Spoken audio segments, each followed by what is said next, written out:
الحمد لله رب العالمين والصلاة والسلام على سيد الأنبياء والمرسلين محمد وعلى آله وصحبه أجمعين أما بعد فأعوذ بالله من الشيطان الرجيم بسم الله الرحمن الرحيم الله يبسط الرزق لمن يشاء من عباده ويقدر له ان اللہ بكل شيء علیم۔ اللہ رب العزت کا ارشاد ہے کہ اللہ رب العزت روزی کشادہ کر دیتا ہے جس کے لیے اپنے بندوں میں سے چاہتا ہے، اور جس کے لیے چاہتا ہے روزی تنگ کر دیتا ہے، اور اللہ رب العزت ہر چیز سے خوب واقف ہے۔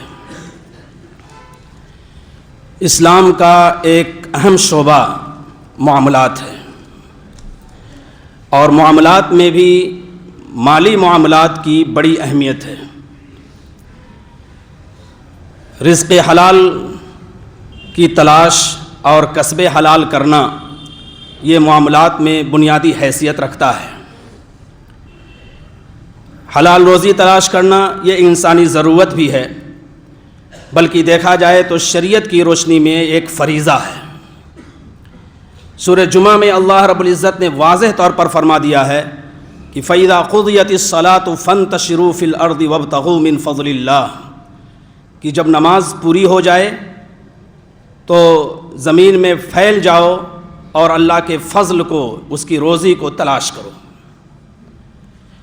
سورہ عنکبوت میں اللہ رب العزت نے ایک جگہ فرمایا ہے فَابْتَغُوا عِنْدَ اللَّهِ الرِّزْقَ، اللہ تعالیٰ کے پاس جو روزی مقدر ہے تمہارے لیے تم اس کو تلاش کرو، اس کو ڈھونڈو، اس کے لیے جد و جہد کرو، محنت کرو۔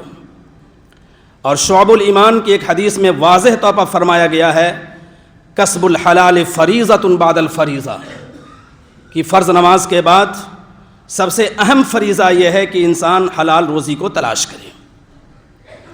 جب حلال روزی کی فکر کرنا اور کسب معاش کرنا انسانی ضرورت ہونے کے ساتھ ساتھ ایک بنیادی فریضہ ہے، تو اس فریضے پر سب سے پہلے انبیاء کرام نے عمل کیا۔ انبیاء کرام نے اس کو اپنی زندگی کا جز بنایا۔ سیدنا آدم علیہ السلام کے بارے میں آتا ہے کہ وہ حلال روزی کے لیے زراعت کا کام کیا کرتے تھے، کھیتی باڑی کا کام کرتے تھے۔ حضرت نوح علیہ السلام کے بارے میں اور حضرت زکریا علیہ السلام کے بارے میں آیا ہے کہ وہ حلال روزی تلاش کرنے کے لیے بڑھئی کا کام کرتے تھے۔ تاریخ کی کتابوں میں یہ بھی لکھا ہے حضرت ابراہیم علیہ السلام کے بارے میں کہ وہ کپڑا فروش تھے، یعنی تجارت کرتے تھے کپڑے کی۔ حضرت ادریس علیہ السلام کے حوالے سے نقل کیا گیا ہے کہ وہ درزی کا کام کرتے تھے۔ اور حضرت داؤد علیہ السلام کے بارے میں آیا ہے کہ وہ زرہ بنایا کرتے تھے اور اس کو جنگ کے لیے استعمال کرتے تھے۔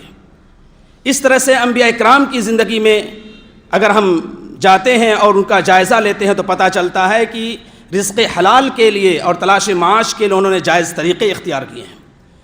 جناب محمد الرسول اللہ صلی اللہ علیہ وسلم کی سیرت کا مطالعہ کیا جائے تو معلوم ہوتا ہے کہ آپ صلی اللہ علیہ وسلم نے نبوت سے پہلے کئی ملکوں کے سفر کیے۔ ان میں بنیادی سفر آپ نے 12 سال کی عمر میں شام کا کیا اور 1 سے 2 بار کیا، پھر یمن کا آپ نے سفر کیا اور پھر بحرین کا آپ نے سفر کیا۔ ظاہر ہے کہ نبوت سے پہلے یہ جو اسفار ہوئے تھے صرف تجارت کے لیے تھے، تلاش معاش کے لیے تھے، رزق حلال کے لیے تھے۔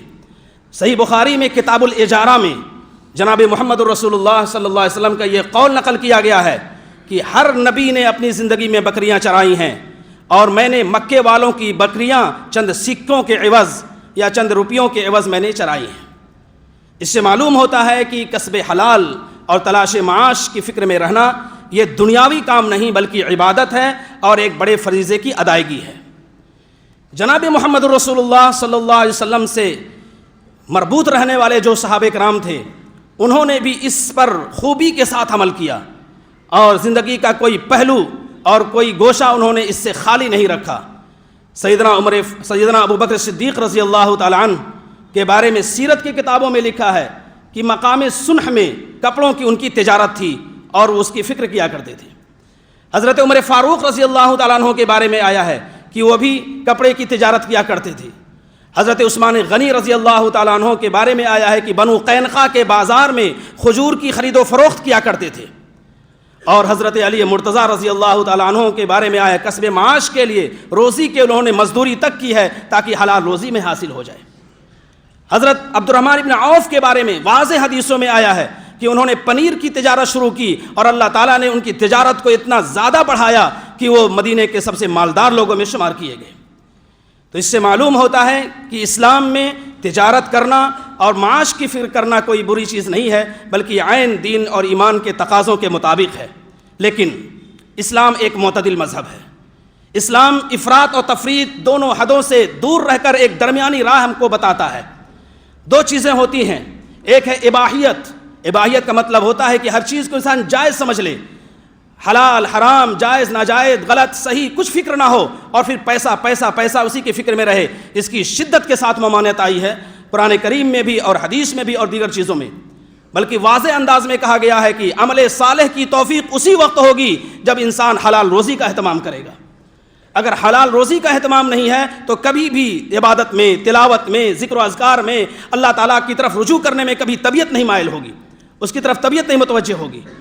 تو ایک ہے اباحیت کہ انسان اس سے منع کیا گیا ہے کہ ہر چیز کو انسان جائز سمجھ لے، جائز ناجائز غلط صحیح، اور دوسری ہے رہبانیت۔ اسلام نے نہ اباحیت کی اجازت ہے اور نہ ہی رہبانیت کی اجازت ہے، دونوں کے درمیان کا ایک راستہ ہے جو اعتدال کا راستہ ہے، میانہ روی کا راستہ ہے۔ اور میانہ روی کا راستہ یہ ہے کہ انسان اللہ کی عبادت بھی کرے اور دنیا کے کاموں کو عبادت سمجھ کر کرے تو اللہ تعالیٰ اس کو بھی عبادت بنا دیتے ہیں۔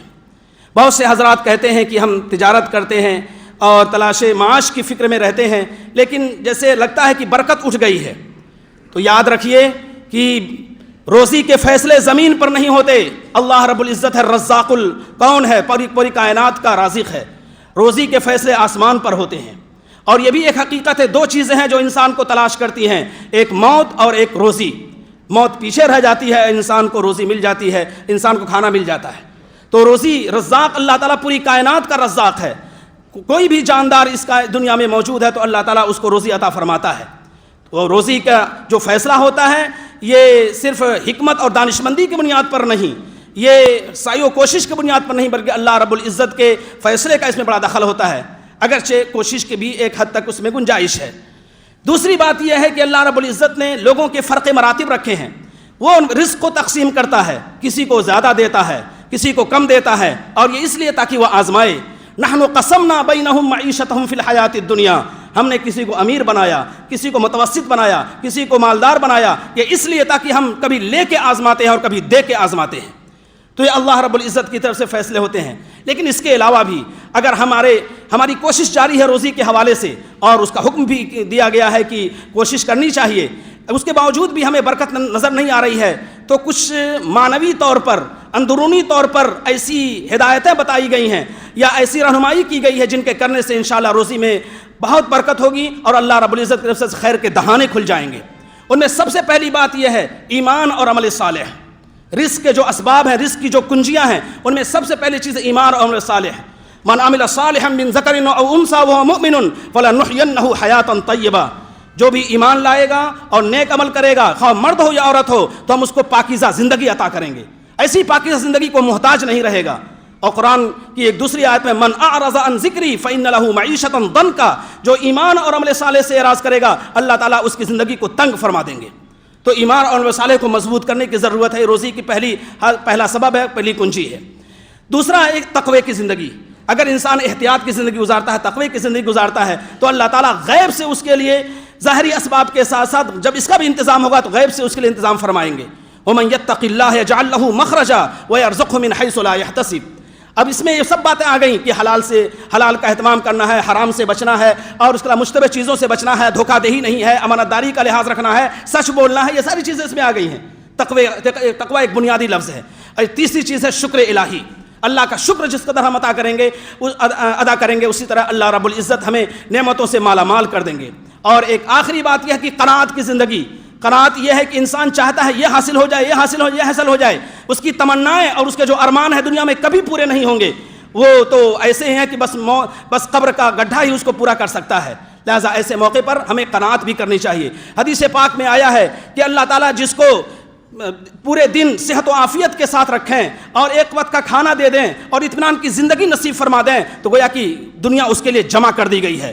من اصبح آمنا فی سربہ معافا فی جسدہ لہ قوت یومہ فکأنما حیزت لہ الدنیا بحذافیرہا۔